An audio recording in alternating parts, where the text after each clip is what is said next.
Gênesis capítulo 1. No princípio Deus criou os céus e a terra era vazia e sem forma definida, e o Espírito de Deus se movia sobre as águas. Deus disse: haja luz, e houve luz. Deus ficou satisfeito e preparou a luz e separou a luz da escuridão. Deus chamou a luz de dia e a escuridão de noite. O dia e a noite juntos formaram o primeiro dia. E Deus disse: que as águas se separem entre a expansão do céu em cima e os oceanos embaixo. Desse modo, Deus formou o firmamento, separando as águas que ficaram acima do firmamento das que ficaram abaixo. E assim foi.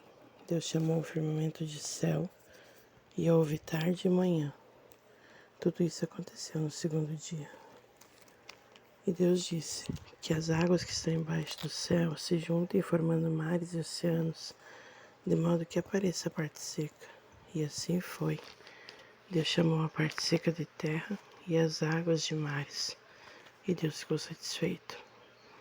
Então ele disse: que a terra produza toda espécie de vegetação, plantas que deem sementes, árvores que produzam frutos, que por sua vez produzam sementes de acordo com a sua espécie.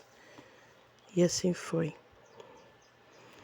A terra, pois, fez brotar a vegetação, plantas que dão sementes e árvores que produzem frutos, que por sua vez produzem sementes de acordo com a sua espécie. E Deus ficou satisfeito. Houve tarde e manhã. Tudo isso aconteceu no terceiro dia. Deus ainda disse: que no firmamento do céu haja luzes que iluminem a terra para separar o dia da noite. Essas luzes servirão como sinais para estabelecer as estações, os dias e os anos. Elas brilharão no firmamento do céu para iluminar a terra. E assim foi. Deus fez duas grandes luzes, a maior, o sol, para dirigir o dia, e a menor, a lua, para dirigir a noite. Ele também fez as estrelas. Foi assim que Deus colocou essas luzes no firmamento para iluminarem a terra, para determinarem os dias, as noites e fazerem separação entre a luz e a escuridão. E Deus ficou satisfeito. Houve tarde e manhã. Tudo isso aconteceu no quarto dia. Depois Deus disse: que as águas se encham de peixes e de outras espécies de vida, e voem as aves sobre a terra, sobre o firmamento dos céus. E Deus criou os grandes animais marinhos e todo tipo de vida aquática, além das aves, de acordo com as suas espécies, e Deus ficou satisfeito. Então Deus abençoou suas criaturas, dizendo: multipliquem-se e encham as águas dos mares, e as aves de sua lou. Sejam cada vez mais numerosas, e encham a terra. Houve tarde e manhã. Tudo isso aconteceu no quinto dia. E Deus disse: que a terra produza seres viventes de acordo com as suas espécies, animais domésticos, animais selvagens, segundo as suas espécies. E assim foi. Deus fez os animais selvagens, os animais domésticos e os demais seres vivos da terra de acordo com as suas espécies. E Deus ficou satisfeito. Depois Deus disse: façamos o ser humano a nossa imagem e semelhança, que ele domine sobre os animais marinhos, sobre as aves do céu, sobre os animais domésticos da terra e sobre os répteis que se movem pelo chão. Assim Deus criou o ser humano semelhante à sua imagem, a imagem de Deus o criou, homem e mulher o criou.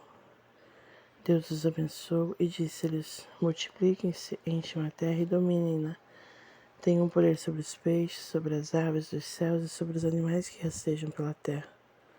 E disse mais: eu dou a vocês todas as plantas que nascem na superfície de toda a terra e dão sementes, e todas as árvores frutíferas que dão sementes.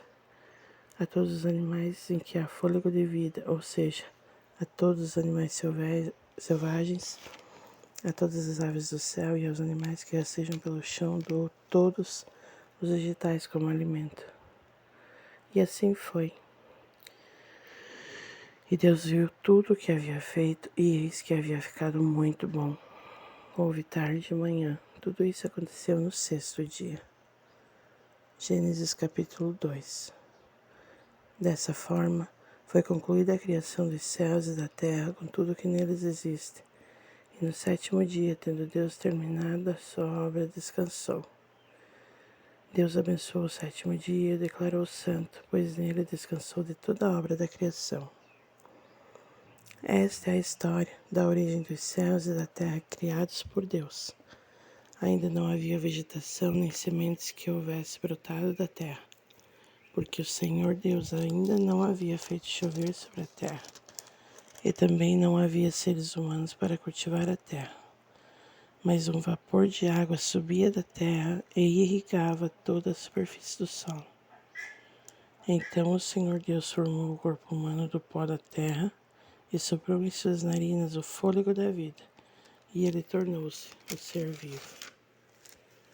Plantou também o Senhor Deus um jardim no Éden, para os lados do oriente, e nesse jardim colocou o homem que havia criado. Então o Senhor fez brotar toda espécie de lindas árvores que produziam frutas boas como alimento. No centro do jardim estava a árvore da vida e a árvore do conhecimento do bem e do mal. Nascia no Éden um rio que atravessava o jardim para o irrigar, dividindo-se depois em 4 braços.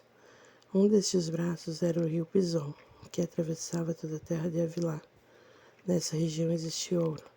Esse ouro era de fina qualidade. Lá também existem pedras preciosas como o bidélio e a pedra de ônix. O segundo braço do rio chama-se Gion e percorre toda a terra de Cuxi.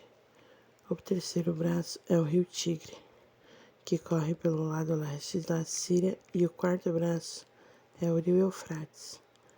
O Senhor Deus colocou o homem do jardim do Éden para cuidar dele e o cultivar. E deu-lhe a seguinte ordem: você pode comer de toda árvore que está no jardim, mas não coma da árvore do conhecimento do bem e do mal, porque no dia em que comer desta fruta, certamente você morrerá. Depois disse o Senhor Deus: não é bom que o homem fique sozinho. Vou fazer para ele uma companheira, uma auxiliadora que lhe corresponda. Depois de ter formado da terra toda espécie de animais e aves, o Senhor Deus os trouxe ao homem para ver que nome daria a eles. Assim o homem deu nomes a todos os animais domésticos, às aves do céu e aos animais selvagens. No entanto, o homem não encontrou uma companheira que lhe correspondesse. Então o Senhor Deus fez o homem cair em um sono profundo. Enquanto este dormia, tirou uma das costelas dele e fechou o lugar em que ficava a costela. Dessa costela, o Senhor Deus fez uma mulher e a levou ao homem. Então o homem disse: esta, sim, é parte dos meus ossos e da minha carne. Ela será chamada mulher, porque foi tirada do homem. Esta é a razão pela qual o homem deixa o seu pai e a sua mãe e se une à sua mulher, e os dois se tornam um só ser. Ambos, o homem e a mulher, estavam nus, mas não sentiam vergonha. Gênesis capítulo 3. A serpente era a mais astuta de todas as criaturas que o Senhor Deus tinha feito. Ela aproximou-se e perguntou à mulher: é verdade que Deus disse que não deviam comer do fruto de nenhuma das árvores do jardim? A mulher respondeu à serpente: nós podemos comer do fruto de todas as árvores do jardim, exceto da árvore que está no meio do jardim. Deus disse que não podemos comer da fruta daquela árvore, nem sequer tocá-la, senão morreremos. Certamente vocês não morrerão, retrucou a serpente. Deus sabe muito bem que no instante que comerem dessa fruta, seus olhos serão abertos e vocês, como Deus, serão capazes de distinguir o bem do mal. A mulher ficou convencida, reparando na beleza daquela árvore, que a sua fruta era agradável ao paladar e atraente aos olhos. Além de lhe dar entendimento, tomou a fruta e comeu-a. Depois ofereceu a seu marido e ele também comeu. Os olhos de ambos foram abertos e perceberam que estavam nus. Foram então juntar folhas de figueira para cobrir-se. Ao cair da tarde daquele dia, ouviram a voz e os passos do Senhor Deus, que passeava pelo jardim, e esconderam-se entre as árvores. O Senhor Deus chamou o homem: Onde você está? Ele respondeu: Percebi que o Senhor estava se aproximando e fiquei com medo, porque estava nu, por isso me escondi. Quem disse que você estava nu? Perguntou o Senhor Deus. Você comeu da fruta da árvore da qual eu o proibi de comer? O homem respondeu: Foi a mulher que me deste por companheira que me ofereceu a fruta da árvore e eu comi. Então o Senhor Deus perguntou à mulher: Por que você fez isso? Respondeu a mulher: A serpente me enganou e eu comi. Então o Senhor Deus dirigiu-se à serpente: Este é o seu castigo. Você será a única a ser amaldiçoada entre todos os animais domésticos e entre todos os animais selvagens. Você terá de rastejar sobre o seu ventre e comerá do pó todos os dias da sua vida. De agora em diante você e a mulher serão inimigas. O mesmo ocorrerá entre a sua descendência e a descendência dela. O descendente da mulher esmagará sua cabeça e você o ferirá o calcanhar dele. E o Senhor Deus disse à mulher: Você terá muitas dores durante a gravidez. Com sofrimento você dará à luz filhos. Apesar disso, seu desejo será para o seu marido e ele a dominará. Ao homem ele disse: Visto que você deu ouvidos à sua mulher e comeu aquela fruta que eu disse para não comer, o solo da terra será maldito por sua causa. E você precisará lutar todos os dias da sua vida para tirar da terra o seu sustento. Ela também produzirá espinhos, ervas daninhas, e você precisará alimentar-se das ervas do campo. Você precisará suar para que a terra produza o seu alimento, até que volte para a terra da qual você foi formado. Pois você foi feito da terra e a terra voltará. Adão deu à sua mulher o nome Eva, pois ela se tornaria a mãe de toda a humanidade. O Senhor Deus fez roupas de pele de animais e vestiu Adão e sua mulher.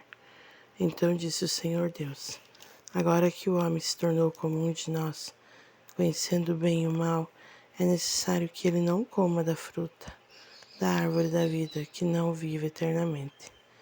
Por isso o Senhor Deus o expulsou do jardim do Éden e o mandou cultivar a terra da qual tinha sido formado. Depois de ter expulsado o homem, colocou querubins a leste do jardim do Éden, os quais, com uma espada flamejante que se movia, guardavam o caminho de acesso à árvore da vida.